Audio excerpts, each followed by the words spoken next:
आप बैठे साधारण चीज नहीं, आज बहुत धन धन आप हो बतावल गई। बेटी सर के बोझ होला,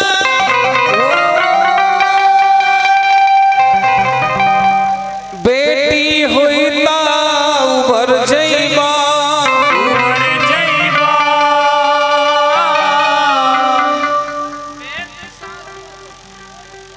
वेद शास्त्र उठा के देखा, बेटी हुई तब तर जइबा।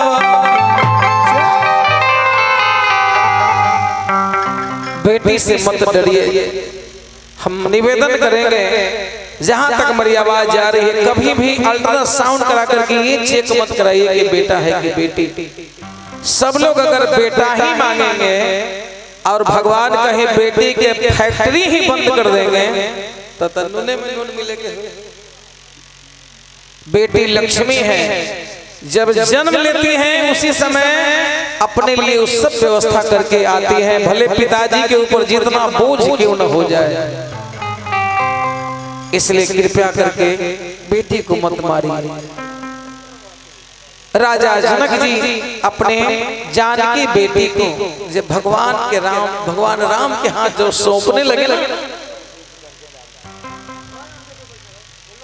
तो दान के समय राजा जनक जी की आंख से झरझर झरझर आंसू गिरने लगा। बस कन्यादान, एक बाद सिंदूर दान, एक बाद कार्यक्रम के हमने के विराम लगा के तनी अपन भाई लोग के कुछ रिकॉर्डिंग के दौर में आज अंतिम दिन हम खुशी के दिन हमने के माई बहन लगावे कि आहे सोने के चौकिया बैठी, अरे बाबा हो जाना का बाबा। कौन माँ कौन पिता कौन भाई नहीं जिनके आंख से दान के समय आंसू निकलता होगा। अपने बहन के लिए एक भाई सर्वस्व लुटा देता है, एक पिता अपने पुत्री की खुशी के लिए सर्वस्व लुटा देते हैं, लेकिन अपने माँ बाप से जब बिछड़ने लगती हो बेटी, उस समय का दृश्य कैसा हो। करे लगल आपन धिया दान है,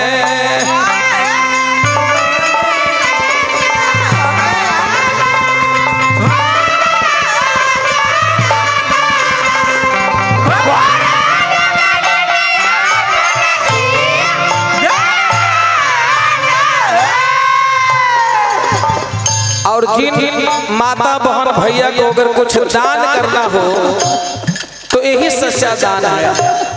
मंच पे आकर के अपने तरफ से माता जानकी जी के हाथ पे चाहे 1 रुपए क्यों ना हो, क्योंकि आज आदर्श ग्राम रामदौली यानी कि मिथिला से जानकी बेटी अब अयोध्या के लिए प्रस्थान करेगी। इसलिए जिन्हें श्रद्धा हो मंच पे आकर के माता जानकी जी के कन्यादान में अपने तरफ से जिनको जो श्रद्धा हो आकर के दान में अवश्य कुछ न कुछ दे करके दान के भागी बने। जय सही गया हो बाबा गैया दान कैला, बछरुआ दान हो कैला, ओ सही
सही काया हो बाबा सोनवा दान हो गईला बछरुआ दान हो गईला ओ सही करी हाथिया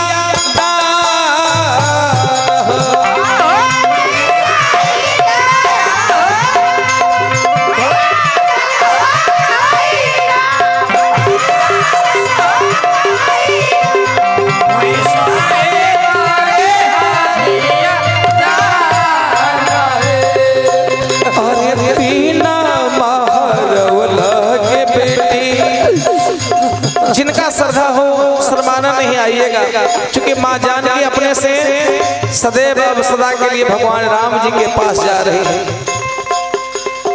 दीना माँ हरौला के बेटी भूखिया पियसिया रतिया हरौला आँख की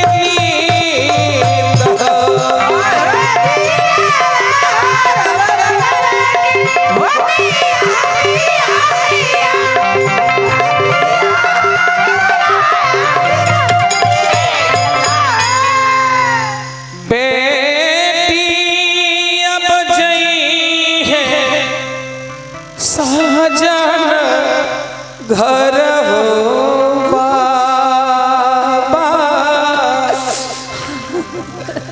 अबे बाबा सूती निजी 10 दिनों से कितना अच्छा लगता था, कितना सुंदर लगता था। कल से वीरान हो जाएंगे, कल से गणेश भैया हम कहाँ आप कहाँ, महात्मा जी कहाँ, लोग कहाँ जाएंगे। 10 दिनों से इतना सुंदर लगता था कि आदर्श ग्राम रामदौली में शायद भगवान का असीम कृपा बरसा। बाबा हो कौने नगरिया जुआवा खेले गईला बाबा जुआवे में हमारा के हारी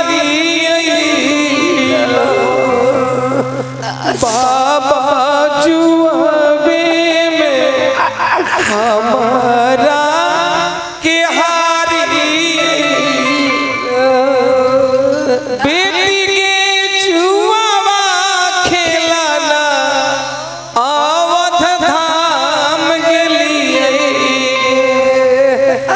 बेटी के जुआवे में तोहरा हम हारी पापा हो गईया बछरुआ कहीं ना हारी पापाया अपन धिया